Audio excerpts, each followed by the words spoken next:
സാമൂഹ്യ സുരക്ഷാ പെൻഷൻ കൈയിട്ട് വാരിയവർക്കെതിരെ കടുത്ത നടപടിയുമായി സംസ്ഥാന ധനവകുപ്പ്. തെറ്റായ രേഖ ചമച്ചത് അത്യന്തം ഗൗരവതരം. വിശദീകരണം ചോദിച്ച് നടപടിക്രമങ്ങൾ പാലിച്ചുള്ള നടപടികൾ. കോട്ടക്കൽ നഗരസഭയിലെ തട്ടിപ്പിൽ വിജിലൻസ് അന്വേഷണം. നഗരസഭയിലെ 7-ാം വാർഡിൽ ഗുണഭോക്താക്കളിൽ 42 പേരിൽ 38 പേരും അനർഹർ. ഒരു വാർഡിൽ മാത്രം ഇത്ര അനർഹർ എങ്ങനെ കടന്നുകൂടി?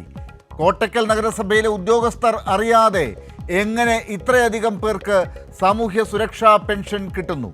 2022 മുതൽ നടക്കുന്ന അന്വേഷണം എന്തുകൊണ്ട് നഗരസഭ ഗൗരവമായി എടുത്തില്ല?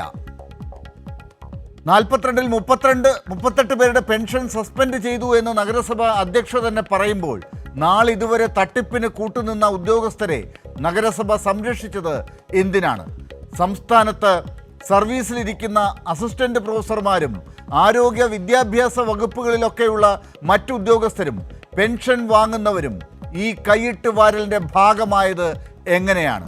ഇക്കാര്യത്തിൽ സർവീസ് സംഘടനകളുടെ നിലപാടെന്ത്? കേവലം 600 രൂപയായിരുന്ന സാമൂഹ്യ പെൻഷൻ ഇടത് സർക്കാർ ഇപ്പോൾ 1600 രൂപയാക്കി.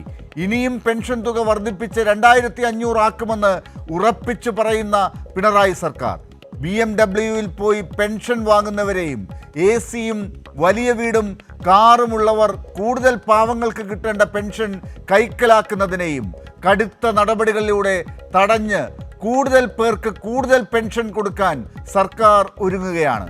പെൻഷനിൽ കൈയിടുന്ന സാമൂഹ്യ വിരുദ്ധർ, പെൻഷൻ തട്ടിച്ചതിന് ടെൻഷനിലായവർ,